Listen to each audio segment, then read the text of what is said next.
Good afternoon, everybody. It's great to see all of you on this very newsy day, to say the least. I have a couple of updates for you this afternoon. As you know, this morning, the president spoke to President Putin of Russia. They spoke at length, and the president released a statement following that conversation in great detail. I can also confirm that the president just recently got off the phone with President Zelensky of Ukraine. His truth is as follows. I just spoke to President Zelensky of Ukraine. The conversation went very well. He, like President Putin, wants to make peace. We discussed a variety of topics having to do with the war, but mostly the meeting that is being set up on Friday in Munich, where Vice President J.D. Vance and Secretary of State Marco Rubio will lead the delegation. I am hopeful that the results of that meeting will be positive. It is time to stop this ridiculous war where there has been massive and totally unnecessary death and destruction. God bless the people of Russia and Ukraine. I myself just spoke to the president about these calls, and he told me to tell all of you they were very good calls, they were very positive, and the administration is wholeheartedly committed to a peace deal to end once and for all the Russia-Ukraine war. More on that later. I'm sure you'll have more questions to ask. This week, the president has continued to deliver on his promises to the American people. According to new polling that was released at the beginning of this week by CBS News, an overwhelming 70% of Americans said that President Trump is following through on what he pledged to do during his historic campaign. The poll also revealed that Americans see President Trump as a tough, energetic, focused, and effective leader fighting hard to improve their lives and our country. And yesterday, in particular, was a truly special day for the United States of America. Thanks to the great leadership of President Trump and the strong and tough leadership of President Trump, Mark Fogel, an American teacher detained by Russia, was returned to American soil and met with the president here at the White House last night. Special Envoy Steve Witkoff and the rest of President Trump's incredible national security team helped to negotiate the exchange that secured Mark Fogel's release. This event shows a good faith effort from Russia, and it's a sign, as I just said, that we are moving in the right direction to end this brutal war. Malphine Fogel, Mark's 95-year-old mother, was understandably very worried that she would never see her son again after his arrest in 2021. Mrs. Fogel was actually slated to join President Trump on stage at the July 13th Butler, Pennsylvania rally to speak out for Mark, and then the infamous assassination attempt against President Trump took place. But that day, before the rally, President Trump promised Mark's mother that when he returned to the White House, he would bring her son home. God saved President Trump's life on that day in Butler, Pennsylvania, and now Mark Fogel is back home safely with his family as a result. God is good. The president also continues to bring back common sense to our government. This week, he signed an EO to end the procurement and forced use of paper straws. Taxpayer dollars were wasted on these non-functional and massively unpopular products for no other reason than it made radical activists feel good about themselves. And on trade, President Trump continues to take bold action to protect America's critical steel and aluminum industries, much like he did in his first term. And the president signed proclamations to close existing loopholes and exemptions to restore a true 25% tariff on steel and elevate the tariff on aluminum to 25% as well. This administration believes these tariffs will protect our national security and put American workers first. And in the Oval Office yesterday with Elon Musk, President Trump took further action to make our federal government more efficient and effective. He signed an EO implementing the DOGE Workforce Optimization Initiative. Now agency heads will coordinate and consult with DOGE to significantly shrink the size of the federal workforce and limit hiring to essential positions only. The unaccountable bureaucracy will finally be reined in. On another important matter this morning, Senate Republicans continued to confirm President Trump's exceptionally qualified nominees, most recently Director of National Intelligence Tulsi Gabbard, who will be joining us later at the White House for her swearing-in ceremony. It's imperative that the remainder of the president's cabinet nominees are confirmed as quickly as possible. On another important matter this week, illegal alien criminals continue to be arrested and sent home as part of the ongoing mass deportation effort of the Trump administration. Just this week, 2 planes with 190 Venezuelan illegal aliens arrived in the Venezuelan capital from Fort Bliss, Texas. Here are some of the criminal illegal aliens who were arrested in the country this past week. ICE Atlanta arrested a citizen of Nigeria who had been convicted of money laundering. ICE San Antonio arrested a citizen of Mexico who had been convicted of assault. ICE Denver arrested a citizen of Mexico who had been convicted of aggravated assault. And ICE Houston arrested a citizen of Mexico who had been convicted of aggravated assault. Now, before I take questions, I would like to address an extremely dishonest narrative that we've seen emerging over the past few days. Many outlets in this room have been fear-mongering the American people into believing there is a constitutional crisis taking place here at the White House. I've been hearing those words a lot lately. But in fact, the real constitutional crisis is taking place within our judicial branch, where district court judges in liberal districts across the country are abusing their power to unilaterally block President Trump's basic executive authority. We believe these judges are acting as judicial activists rather than honest arbiters of the law, and they have issued at least 12 injunctions against this administration in the past 14 days, often without citing any evidence or grounds for their lawsuits. This is part of a larger concerted effort by Democrat activists and nothing more than the continuation of the weaponization of justice against President Trump. Quick news flash to these liberal judges who are supporting their obstructionist efforts: 77 million Americans voted to elect this president. And each injunction is an abuse of the rule of law and an attempt to thwart the will of the people. As the president clearly stated in the Oval Office yesterday, we will comply with the law in the courts, but we will also continue to seek every legal remedy to ultimately overturn these radical injunctions and ensure President Trump's policies can be enacted. So here in our new media seat today, we have Chris Pavlovsky, an entrepreneur who has a strong passion for protecting freedom of speech. Chris started the video sharing platform Rumble in 2013 with a mission of protecting a free and open internet from censorship by big tech and governments around the globe. The platform has always been a place for independent creators to share their authentic opinions, and they have always included President Trump, in contrast to the way he was censored by other platforms in years past.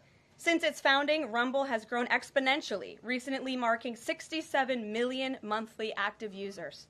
It's a lot of users. If you're watching right now and interested in sitting in this seat, you can apply, whitehouse.gov/new-media.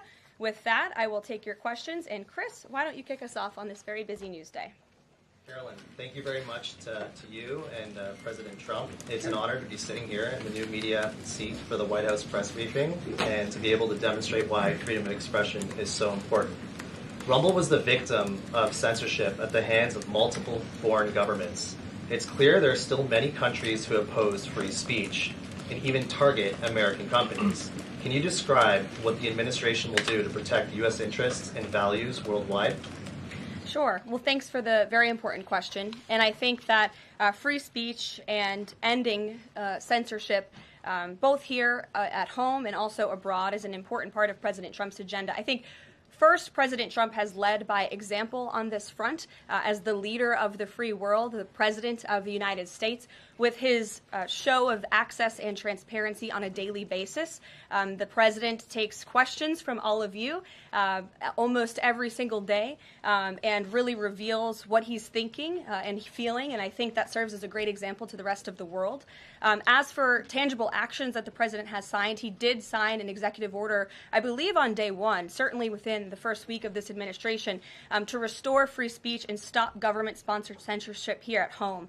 And the EO made it very clear that federal employees are not allowed to engage in any activity that would infringe upon the American people's right of free expression. So I think the president has led quite strongly on this. And I would just add, this is part of the reason we have a new media seat, to invite new voices into this room. Again, we're going to need to expand this room because so many people are interested, and we're very excited about that. It's a privilege to cover this White House, but we want all voices to be heard. So thanks for being us with here, Chris, and I hope you enjoy the briefing. Sure. Jordan. Thanks, Karoline. Data out this morning showed that consumer prices were up across a variety of goods, and just before that report, though, President Trump called for lower interest rates. The Fed said it's holding rates steady to try and tamp down further inflation. So how would lowering rates help keep inflation in check for the American people? Sure. Well, first of all, on the inflation point, we did receive those numbers, and they were worse than expected, which tells us that the Biden administration indeed left us with a mess to deal with.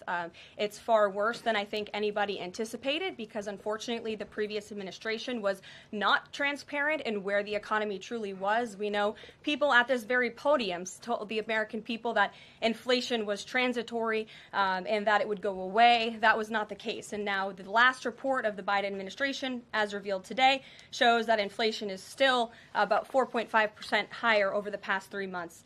This is an indictment on the Biden administration's mismanagement of the inflation crisis and their lack of transparency in addressing it. As for tackling inflation and interest rates, the president has made his position on this very clear.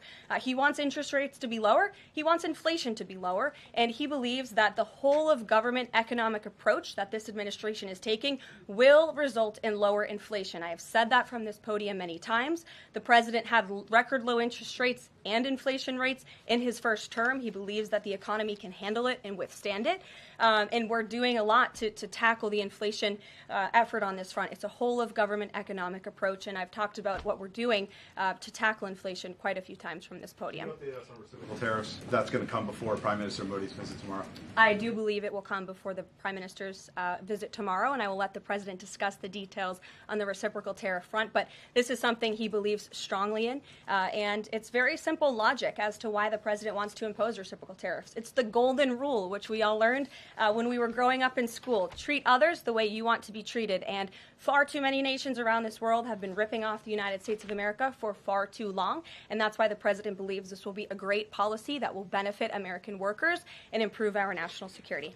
JJ. On Doge and the fraud claims, Elon Musk in the Oval yesterday gave us some information on that. We're just wondering if there's some proof, evidence. Is the White House willing to share evidence of those fraud claims, or can Elon Musk come to the briefing room and share material evidence of what he's talking about? Sure. I would love for Elon Musk to come to the briefing room. That's why we had him go to the Oval Office yesterday, where I think he provided great answers. He was speaking in layman's terms, speaking common sense to all of you in the media, but also to Americans at home. But I would say especially to all of you in the media, because I think it's a real fallacy that there's this alleged lack of transparency when it comes to Doge.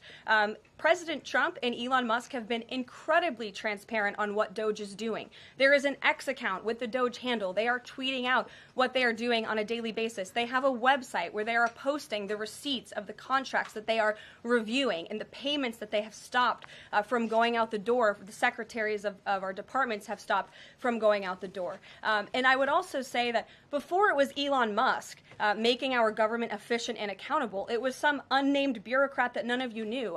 Elon Musk is the richest man in the world. He's also now one of the most highly scrutinized men in the world alongside President Trump because of what he's doing and the access that he is allowing. So there's great transparency. As for the actual receipts, we are happy to provide them, and I actually brought some today because all of you know I love to bring the receipts. We have contracts upon contracts that we can send and provide this information to you. Let me be very clear. We are not trying to hide anything. We have been incredibly transparent, and we will continue to be. These are screenshots of contracts that Doge found across our government. This is a DEI contract, $36,000 for U.S. citizenship and immigration services. That is against the president's policies and his America First agenda. This is a $3.4 million contract, a Council for Inclusive Innovation at the U.S. Patent and Trademark Office, Department of Commerce, another DEI contract that Doge identified. I can continue to go through these. Oh, I love this one. $57,000 for climate change in Sri Lanka. What is this doing to continue the interests of the American people? Absolutely nothing. These are the line items across the federal government that Doge is identifying daily. They're moving very fast. There's a lot of paper that we can show you, but we're happy to do it. This administration has been more than transparent about what Doge is doing. And here's one of their tweets that they posted about the mine. I believe this is in Pennsylvania, where the federal employee retirement system is being processed. Did anybody know this was even happening in our country before Elon Musk talked about it in the Oval Office yesterday? A lot of Americans didn't. So we are providing transparency and accessibility on a daily basis when it comes to Doge. And I also have a Doge Daily Report, if anybody would like it, on all of the things that they are identifying and finding. We're happy to provide this information to you. We're talking about it every single day. Are all those things you just mentioned fraud, or are they waste, or are they just contrary to the president's policies? I would argue that all of these things are fraudulent, they are wasteful, and they are an abuse of the American taxpayer's dollar. This is not what the government should be spending money on. It's contrary to the president's priorities and agenda. And again, we can continue to provide you the receipts for all of the fraud, waste, and abuse. And if anybody in here wants to argue that the federal government is not fraudulent in some capacity, be my guest, because I think the American people watching at home would beg to differ. Caroline. Mary. Hey, more on the judges. Does the White House believe the courts have the authority to issue these nationwide injunctions? We believe that the injunctions that have been issued by these judges have no basis in the law and have no grounds, and we will, again, as the president said very clearly yesterday, comply with these orders, but it is the administration's position that we will also ultimately be vindicated, and the president's executive actions that he took were completely within the law, they were constitutional, and we look forward to the day where he can continue to implement his agenda. And I would just add, it's our view that this is the continuation of the weaponization of justice that we have seen against President Trump. He fought it for 2 years on the campaign trail. It won't stop him now. Brian. Yes. I want to go back to Doge just for a second. Earlier, the subcommittee headed by Chairman Marjorie Taylor Greene, her and her staff discovered $2.7 trillion in improper payments to Medicare, Medicaid, overseas, to people who should not have gotten it. Some in this room might have missed that press conference. Can you elaborate on what the president is thinking at this point? Well, again, that's another example. There's a very long list of the fraud, waste, and abuse that Doge is identifying on a daily basis. Elon Musk also talked about yesterday about Social Security payments that are going out the door for people who are no longer with us, unfortunately. I would say that is certainly fraud. There's also a lot of contracts they've identified that, just as a hypothetical example, are $1 million, but only 500,000 went out the door. So where's the rest of that cash? And so that's the thing. Those are the things that Doge is working on every single day. And I would just remind everybody in this room, this is what President Trump campaigned on doing. He's delivering on a promise that 77 million people elected him to do. James. Thank you very much, Caroline. Two foreign policy questions, if I may. Sure. First, the statement that was released after this morning's phone calls identified Mr. Witkoff as the special envoy who will be part of the delegation that undertakes to resolve the Russia-Ukraine war. I had thought that that individual was General Kellogg, and so can you clear that up? Sure, I'd be happy to. As you mentioned, the president, in his truth, following the phone call with Vladimir Putin, said that he has asked Secretary of State Rubio, the director of the CIA, John Ratcliffe, our national security advisor here at the White House, Michael Watts, and Steve Witkoff to lead the negotiations. As for General Keith Kellogg, he remains a critical part of this team in this effort. He's played a tremendous role in getting the negotiations to this point, and he's very much still part of the Trump administration. The other subject is Iran. I took note of President Trump's comments in his Super Bowl interview with our colleague Brett Baer to the effect that he wants to do a deal with Iran. However, that interview appeared after the supreme leader of Iran, the Ayatollah Ali Khamenei, had already ruled out any additional negotiations with the United States. So kind of a two-part question. A, what gives the president any confidence that Iran will come to the table? And B, more fundamentally, why is the president interested in doing a deal with Iran instead of doing everything he can, perhaps short of U.S. military intervention, to try and hasten the end of what many of his own supporters regard as an evil regime? Well, the president has made it very clear that he will never allow Iran to have nuclear capabilities. That is a red line that he has drawn, and he will not allow that to happen. But you asked why President Trump wants to make a deal. I would remind you, he's the master of the art of the deal. He is America's deal maker in chief. He leads from a position of securing peace through strength. And I think time and time again already, in just 4 weeks, we have seen the president being able to negotiate successful deals with our partners, our adversaries all around this world. The release of Mark Fogel just last night is something that I think speaks to the president's deal-making ability. This is something that the Biden administration allegedly tried to do for 3.5 years. I think you all should go back and ask some of those Biden administration officials what they even tried to do and why weren't they successful. Because for 3.5 years, Mark Fogel sat in a Russian prison, and it took President Trump 3 weeks to get him back on American soil. There's nobody better at making deals than Donald Trump. Phil Wegman. Thank you. 2 foreign policy questions. Ukrainian President Zelensky has said after the war that he wants NATO membership or nuclear weapons. We heard Defense Secretary Hegseth say that NATO membership was unrealistic. What's the president's view on the other option, on a nuclear Ukraine? I have not talked to President Trump about Ukraine's NATO membership or their nuclear capabilities. I would leave it to him to discuss. But I will tell you again that Secretary Rubio and also the Vice President, J.D. Vance, will be meeting directly with President Zelensky in Munich on Friday, and I'm sure they will provide a readout of that conversation and that discussion. And then the second question, given that this administration has called on Europe to take more responsibility for their own defense, I'm wondering, will the EU or any other European nation other than Ukraine be involved in these peace talks? I don't have any European nations who are involved currently to read out for you. Certainly, the president has deployed a very strong team to continue these negotiations. And the fact that he was on the phone with both President Putin and President Zelensky today shows that he's very much involved in this effort as well. And then just a follow-up, I guess. Sure. Should we expect the president to negotiate in person with Zelensky and Putin? I don't have anything to read out on that for you today. Maggie, good to see you. Thanks for taking the question.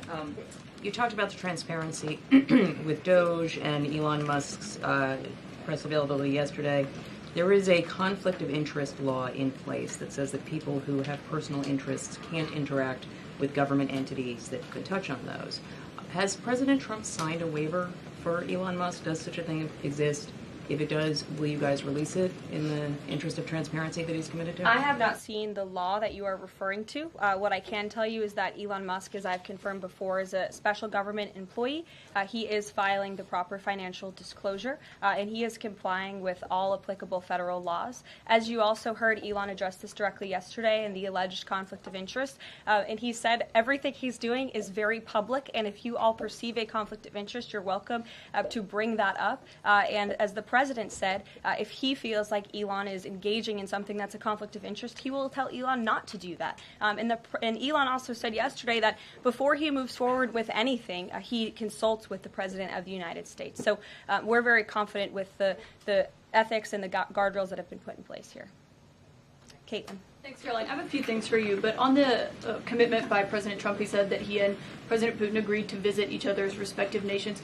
Are there any preconditions that President Trump has that President Putin must do before he goes and meets with him, withdrawing some forces, withdrawing all forces, anything like that? Not that I'm aware of. That doesn't mean they don't exist, but I was just talking with the president in our national security team. I wasn't made aware of any conditions, but if they exist, I'm happy to provide those. And on the president himself, he styles himself as this master negotiator.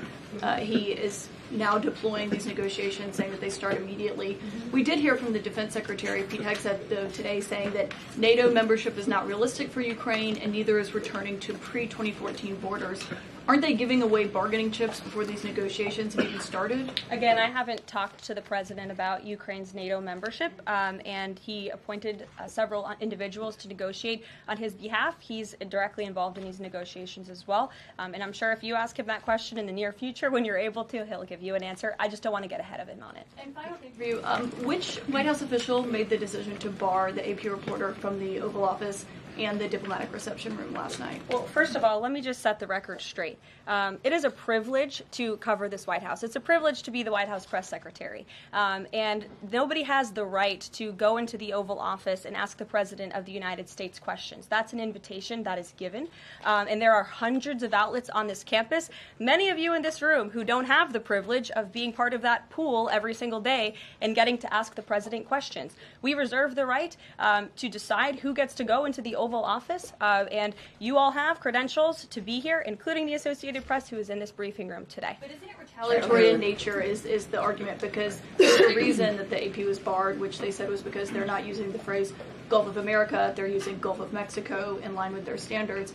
And so the question here is this setting a precedent that this White House will retaliate against reporters who don't use the language that you guys believe reporters should use? And how does that align with the First Amendment commitment that you were just talking about? I was very upfront in my briefing on day one that if we feel that there are lies being pushed by outlets in this room, we are going to hold those lies accountable. And it is a fact that the body of water off the coast of Louisiana is called the Gulf of America. And I'm not sure why news outlets don't want to call it that, but that is what it is. The Secretary of Interior has made that the official designation in the Geographical Identification Name Server. And Apple has recognized that. Google has recognized that. Pretty much every other outlet in this room has recognized that body of water as the Gulf of America. And it's very important to this administration that we get that right, not just for people here at home, but also for the rest of the world. Sure. Thank you, Karoline. The prisoner exchange with Russia coming at the same time as the president is now announcing negotiations to end the war in Ukraine. The timing of that is hard to ignore. Was Ukraine discussed as part of this prisoner swap? I was not involved in those discussions, so I can't comment on whether that came up or not. What I can say is that this was a very good deal for the United States of America and for the rest of the world. As you know, we have confirmed that the Russian who will be returning home very soon, Alexander Vinnik, was a non-violent crypto criminal, and as part of this exchange, he has forfeited more than $100 million that he obtained in that illegal crime. And in exchange, of course, we got Mark Fogel, who is a middle school teacher who kissed the American soil, but kissed the ground last night when he returned to the United States of America. It was a great deal and a great day for our country, and I think everybody, regardless of political affiliation, agrees with that. And was Russia made aware ahead of time of the parameters that the administration and Secretary Hegseth was going to be announcing today? The NATO perimeters? Yes. I'm not sure. You'd have to ask Secretary Hegseth in the Defense Department on that, since he announced them. Jackie. Thank you, Caroline. Just to be clear, so when we're listening for a shift in position on U.S. policy, should we only listen to the president and maybe not the Secretary of Defense? Because what he outlined today would represent a shift in U.S. policy. I'm not saying that. I'm just saying I speak for the President of the United States behind this podium, and I will let him discuss that. Can you tell us any more about the next hostage releases? I understand another American's coming out today. Sure. I'm glad you asked. It speaks to President Trump's deal-making ability, and we can confirm the safe release of one American and two individuals from Belarus, one of whom worked for Radio Liberty. Out of respect for the privacy of these individuals, their request, we have no further details to announce on their identities, but we can confirm that one American was released today, and it's a remarkable victory on the heels of Mark Fogel returning to America last night. Anything on who the U.S. might be releasing in exchange? I don't have details on that at this moment. Anyone in exchange? I don't have details on that at this moment. I do know that these three individuals have been released and are on their way home to their respective countries. Karoline, thank you so much. Can you explain how President Trump envisions the war in Russia and Ukraine coming to an end? Does he expect Ukraine to hand over all the territory in question? Again, these negotiations are ongoing. I will allow the president to divulge any red lines that he may set, but I think as deals in the past have come to fruition, the president has proven one of the things that makes him a very effective negotiator is not revealing what he's anticipating from both sides, but he is at the forefront of these negotiations in addition to the very qualified individuals who he's tasked with speaking to both President Putin and President Zelensky. And speaking of deals, a meeting with the President of the United States offers any foreign leader credibility. Was it part of the prisoner swap with Fogel that President Trump agreed to meet with Putin? Again, I was already asked this question. I said I was not made aware of that, but we can certainly get you an answer on that. I'll check in with the NSC. Sure, Monica. Thanks, Caroline.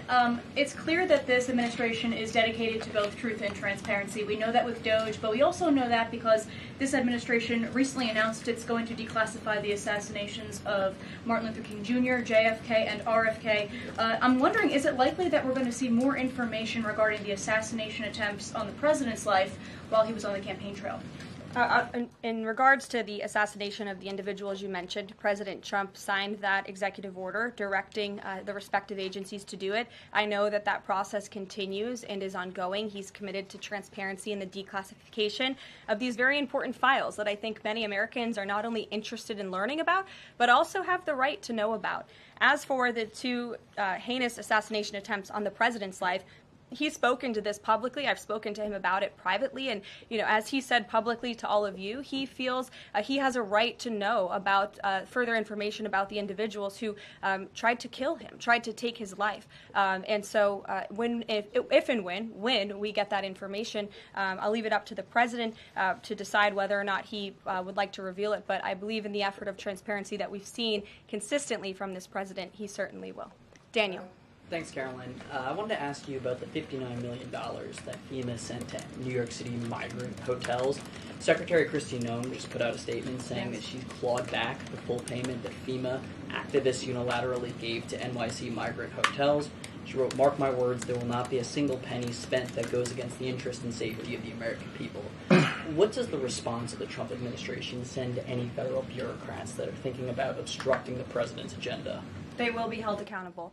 The president is signing executive orders daily, and he expects all officials across the administration, regardless if they are a political appointee or if they are a career bureaucrat, to adhere to the will of the American people and the 77 million Americans who reelected President Trump. He is here for a reason, and he is focused every day on implementing his administration's goals and sending $59 million to a migrant hotel to house illegal immigrants when there are still people in North Carolina and California who have not received FEMA funding is not something that this administration is going to tolerate. Deanna. Thank you so much, Caroline. One on New York and one on Russia, please. On New York City Comptroller Brad Lander is accusing Doge of clawing back $80 million that was intended for New York City FEMA funding. Wondering if you've heard about that figure, if that figure is accurate, and why that money was taken back. I have not heard about that figure. Doge is moving very quickly, but I can get the receipts and gladly send them to you. I know that story is likely of great interest to the New York Post. John. Russia, please. Sure. Is President Trump waiting for a kind of signal or an action from Putin to go to Russia? And would he be willing to go to Ukraine in the future? I don't have any decisions to make on the president's potential visit to Russia or any in-person meeting at this time. John. Caroline, two questions, one on foreign policy, one on domestic policy. Following up on the president's call that he had with President Putin, does the president view Russia, does he view President Putin as an ally, as a partner, as a competitor, or as an adversary? I believe this nation views Putin and Russia as a great competitor in the region, at times an adversary, but as the president has said as well, he enjoys having good diplomatic relationships with leaders around the world, finding that common ground, also calling them out when they are wrong, and leading from a position of peace through strength. That's the president's greatest strength, and we've seen that again, time and time again. And then, as you pointed out in your statement regarding the confirmation of Tulsi Gabbard, there was one Republican who voted against the nomination of Tulsi Gabbard. It was Senator Mitch McConnell. Similarly, how does the administration view Senator McConnell? Can he be a partner in the president's legislative agenda? Are you disappointed that he voted against not only Tulsi Gabbard, but also Pete Hegseth to be the defense secretary? I think we're greatly disappointed in any Republican who chooses willfully to vote against the president's exceptionally qualified cabinet nominees and picks to lead his America First administration. Not a single Democrat swayed from voting against President Biden's nominees, and we know how many of them turned out. They turned out to be atrocious at their jobs, leaving America much worse than they were when they took the oath of office. And so I've said it repeatedly from this podium. I addressed suggested at the beginning of my remarks. We expect all Republicans to vote, to stay tough and strong, vote for President Trump's nominees so we can get to work and continue to work very hard to implement this president's agenda. Sure. Thank you, Karoline. On South Korea is currently in a chaotic situation. How does the President Trump react to the current chaotic situation in South Korea? Secondly, if South Korea needs help from the United States, what role do you think the U.S. will play? Sure. I haven't spoken to the president about the ongoing situation in South Korea. I would defer you to his previous statements. And I can also see if I can get you something new from the National Security Council, who I'm very confident the officials that are focused on South Korea are on this. I just haven't spoken to them about it, but I'm happy to provide that for you. Yes. Thank you, Caroline. Does Elon Musk have power of the presidency? Absolutely not. Right. I asked that question. I asked that question because, the Democrats have been hurling insults at Elon Musk, hurling attacks, calling him President Musk. Most recently, Jamie Raskin, the congressman, took it a step further, calling for Musk's impeachment, saying that he somehow usurped the power of the presidency. What's your response? It's utterly ridiculous. Elon Musk addressed this in the Oval Office yesterday. The president addressed it as well. Elon Musk is serving at the pleasure of the president, just like everybody else on this team. He takes directives directly from the president of the United States. And I think some of the comments that you referred to are nothing more than a failed attempt from the media and from Democrats to try to sow division in this White House. We saw them do it in the first term. We're not going to let them do it in the second term. This is a unified team who is working at the pleasure of the president to do what's right for the American people. I have one more quick housekeeping note before I leave you all today. The president wanted me to share with all of you that he had a wonderful meeting with King Abdullah of Jordan yesterday.